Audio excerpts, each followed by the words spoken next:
Tanggal 29 Agustus 1977, di rumah sakit inilah 46 tahun yang lalu, Denny Wahyudi yang kita kenal dengan nama Denny Cagur dilahirkan.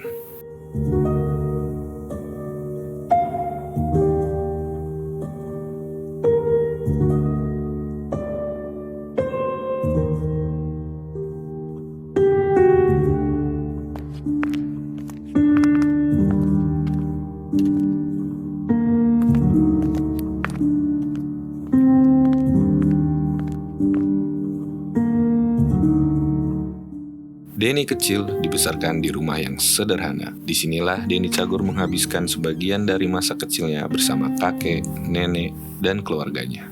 Bakat seninya sudah terlihat semenjak masuk di taman kanak-kanak. Denny kecil selalu antusias saat tampil di atas panggung.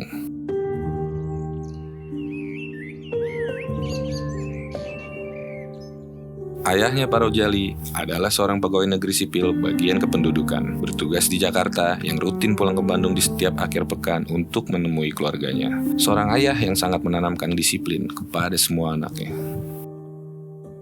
Sedangkan Ibu Eni Sumatni adalah seorang ibu rumah tangga biasa, seorang pekerja keras yang mencoba mencari penghasilan tambahan dengan berbisnis kecil-kecilan berdagang sepatu. Pada masa ini, kehidupan ekonomi keluarga cukup baik. Seluruh kebutuhan masih dapat terpenuhi.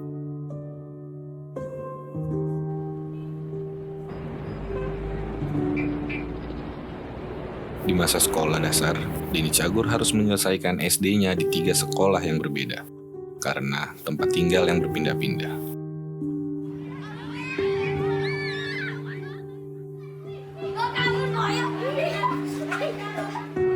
Di fase ini, kehidupan mulai terasa berat karena sang ayah dipindah tugas ke bagian yang tidak mendapatkan penghasilan harian seperti sebelumnya. Terlebih bisnis sepatu ibunda mengalami kebangkrutan karena terkendala pembayaran yang mulai tidak lancar dan modal yang habis terpakai untuk biaya hidup, pendidikan Denny Cagur, kakak, dan juga adik-adiknya.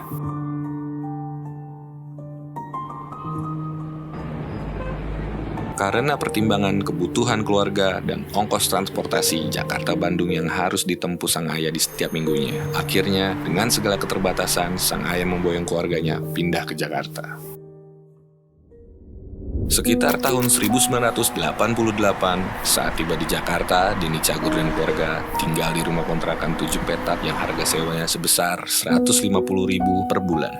Sebuah rumah yang sangat sederhana, yang dulu masih menggunakan bilik bambu sebagai batas dindingnya dan harus berbagi kamar mandi dengan penghuni kontrakan lainnya. Di kontrakan inilah lahir adik bungsu Denny Cagur yang kelahirannya dibantu oleh seorang dukun beranak.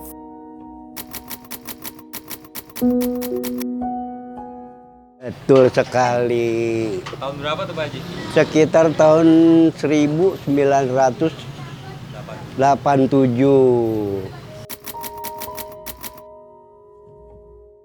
Ya kedepannya biar sukses lah.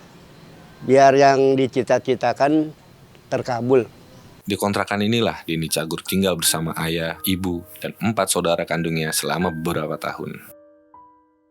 Pindah dari satu kontrakan ke kontrakan lainnya adalah sebuah rutinitas yang dijalani Denny Cagur dan keluarga. Di saat pindah kontrakan, Denny Cagur dan keluarga hanya menggunakan gerobak sampah milik warga untuk membawa perabotan rumah yang hanya sedikit. Ditempa dengan kehidupan yang sulit bersama kakak dan adik-adiknya, menjadikan Denny Cagur dan saudara-saudara kandungnya sangat saling menyayangi hingga detik ini. Kehidupan Denny Cagur dan keluarga di masa SD sampai SMP tidaklah mudah. Dengan penghasilan ayah seorang PNS golongan 2, Denny kecil harus hidup dengan penuh keterbatasan. Sempat putus sekolah selama beberapa bulan karena ketiadaan biaya dan untuk sekian kalinya harus berpindah-pindah ke kontrakan lain yang lebih murah. Pernah Denny Cagur dan keluarga tinggal di kontrakan yang persis di bagian belakangnya ada aliran kali yang menjadi jalur pembuangan air kotor. Pada saat itu, semua rumah di bantaran kali tersebut membuang limbah rumah tangganya langsung ke dalam kali. Jadi, setiap hujan datang, lubang WC yang ada di toilet harus ditutup agar air kali tidak masuk kembali ke dalam rumah. Pada satu waktu, lubang WC lupa tidak ditutup dan akhirnya saat hujan datang, air dan kotoran kali masuk memenuhi bagian dalam rumah kontrakan tersebut. Meskipun dalam himpitan ekonomi yang sulit, kedua orang tua Denny Cagur sangat mementingkan pendidikan bagi semua anak-anaknya. Satu pesan yang sangat diingat dari almarhum ayahanda adalah, Papa tidak bisa mewariskan harta benda buat anak-anak Papa, tapi Papa akan mewariskan ilmu yang kelak akan menjadi bekal hidup buat anak-anak Papa nanti. Semangat dari ayah dan ibu untuk terus bisa menyekolahkan anak-anaknya sampai jenjang tertinggi menjadi motivasi Denny Cagur dan saudara-saudaranya untuk selalu tekun bersekolah. Pernah satu pagi, ibunda Denny Cagur mengumpulkan anak-anaknya yang hendak berangkat sekolah. Mama bertanya, siapa hari ini yang ujian? Adik perempuan Denny Cagur yang bernama Wiwit menjawab, Wiwit mah. Ya udah, hari ini Wiwit aja yang sekolah ya. Mama cuma punya duit 10.000, ini pakai buat duit ongkos Wiwit ke sekolah. Denny Cagur, kakak dan adiknya pun kembali ke kamar untuk melepas baju sekolah. Dengan segala keterbatasan tidak mengurangi semangat Denny untuk menyelesaikan sekolah. Bahkan untuk mendapatkan sepiring bakso, Denny Cagur harus membantu mencuci piring bakso dengan imbalan mendapatkan semangkuk bakso sebelum bel masuk tanda istirahat selesai.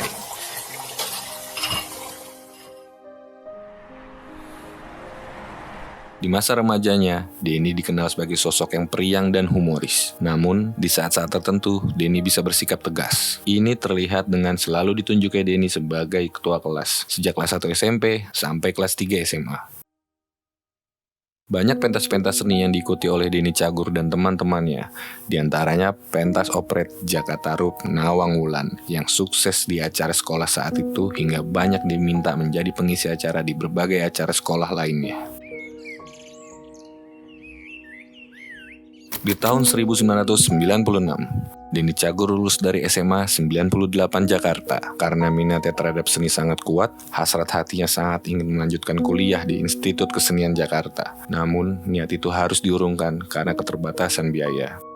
Teringat pesan Papa untuk terus mengutamakan pendidikan, Denny Cagur mengikuti UMPTN untuk melanjutkan pendidikannya.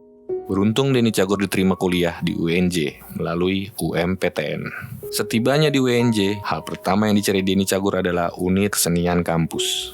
Untuk mengembangkan minatnya dalam bidang seni, akhirnya Denny mendaftarkan sebagai anggota di unit kesenian mahasiswa. Dan benar, ternyata di tempat ini lahir grup lawak Cagur yang beranggotakan Denny, Narji, dan Sabto. Di mana Cagur itu memiliki arti calon guru, karena sejatinya mereka semua adalah para calon guru. Bersama Cagur, Denny banyak mengikuti lomba lawak mahasiswa pada saat itu, dan Cagur banyak mendapatkan juara pada beberapa event lomba yang diikutinya, yang salah satunya adalah Lomba Humor ala Mahasiswa pada tahun 1997. Olahraga bung itu boros, olahraga saya dong lari, modalnya cuma 3. Apaan? Dengkul, senda teplek, sama niat. Manila beli kemiri. Apa? Lari. Singkat banget.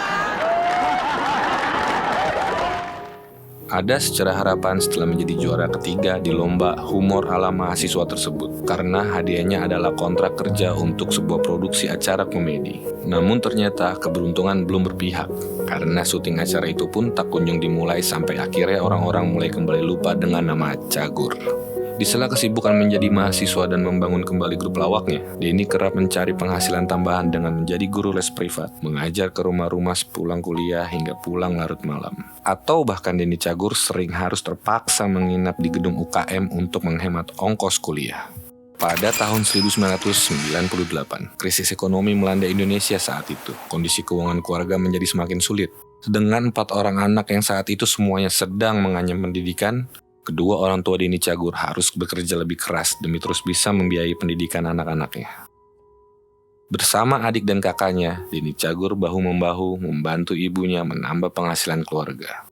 Menjual kerupuk kulit bungkusan, kacang goreng, dan pernah suatu ketika Denny Cagur dan keluarga berjualan combro yang dititipkan di warung-warung di dekat rumah tinggalnya.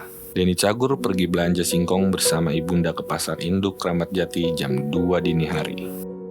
dan langsung diolah bersama kakak dan adiknya agar dapat diantar ke warung pada pagi hari. Tidak patah semangat, tidak kenal lelah, Denny dan kawan-kawan di Cagur terus mengasah kemampuan dengan kembali mengikuti banyak lomba-lomba lawak, berbagai audisi untuk mendapatkan acara TV yang menjadi impian semua grup pelawak pada saat itu, sampai pada suatu ketika ada informasi bahwa salah satu stasiun TV sedang melaksanakan audisi untuk mencari sebuah grup pelawak untuk satu acara TV. Setelah mengikuti rangkaian audisi yang panjang, akhirnya Cagur berhasil menjadi yang terbaik dan akan dibuatkan satu acara khusus yang akhirnya menjadi acara pertama Cagur di TV. Namanya adalah Chatting. Canda itu penting.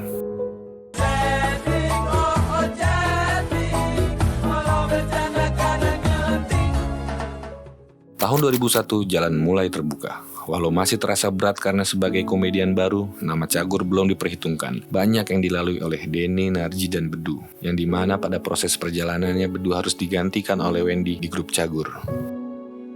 Seiring berjalannya waktu, karir Denny di dunia entertain semakin menanjak. Tidak hanya sebagai komedian, Denny juga merambah ke dunia presenter.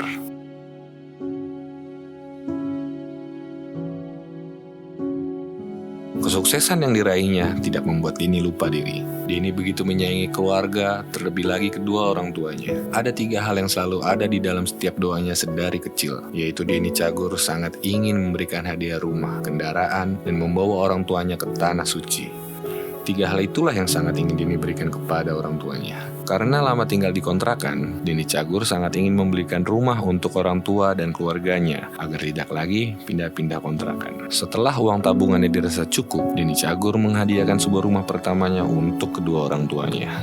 Inilah rumah pertama yang dibeli Denny Cagur untuk keluarganya. Bahkan saat syukuran rumah dan ibunda Denny Cagur datang, Mama menangis sambil berkata, "Makasih ya Den, udah beliin Mama rumah. Mama kirain Mama akan selamanya tinggal dan mati di kontrakan." Denny anakku, Mama bersyukur punya kamu dan Mama bangga punya kamu, karena dibalik kesuksesan dan keberhasilan kamu selama ini, Mama merasa masih tetap nomor 1 di hati Denny. Dan kaki Mama yang dulu bisa membawamu ke sana kemari, dan kini tak sanggup lagi menopang tubuh tua Mama. Tapi Denny selalu bersabar dan bersedia dengan ikhlas untuk meminjamkan kakimu untuk Mama melangkah dan memberikan yang terbaik buat Mama. Satu persatu keinginan Denny untuk orang tuanya terwujud, mulai dari membelikan rumah, membelikan kendaraan, dan membawa semua keluarga besarnya ke tanah suci.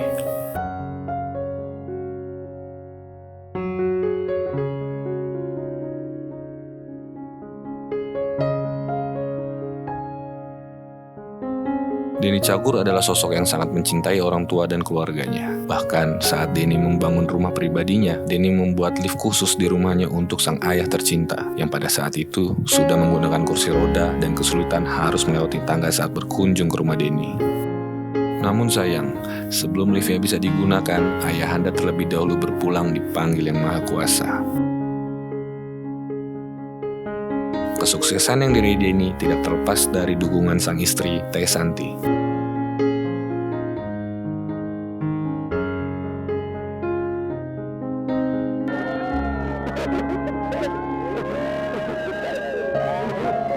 Dengan 2 putra dan seorang putri, keluarga Denny selalu tampak harmonis.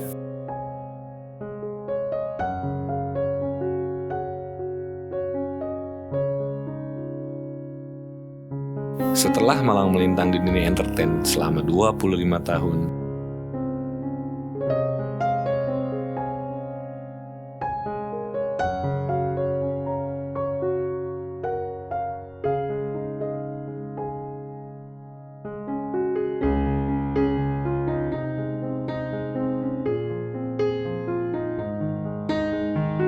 melewati berbagai rintangan dan sukses di dunia entertain, kini di usianya yang menginjak 46 tahun, Denny Cagur merambah ke dunia politik.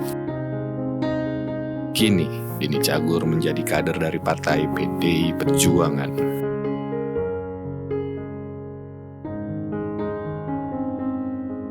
1 tahun sebelum ibunda meninggal dunia, beliau memberikan sebuah kado ulang tahun berupa kursi taman. Denny Cagur sempat bertanya saat itu, "Ma, kenapa kadonya ngasih kursi ini?" Ibunda menjawab, "Mama pengen Denny jadi anggota DPR."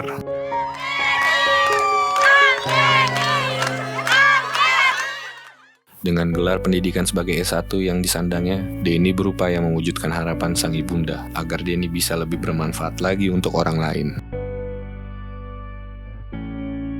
Berangkat dari kisah masa kecilnya yang begitu berat, sang ibunda berharap agar Denny bisa menjadi seorang pemimpin yang bisa membantu mewujudkan mimpi orang-orang yang mempunyai latar belakang kesulitan yang sama.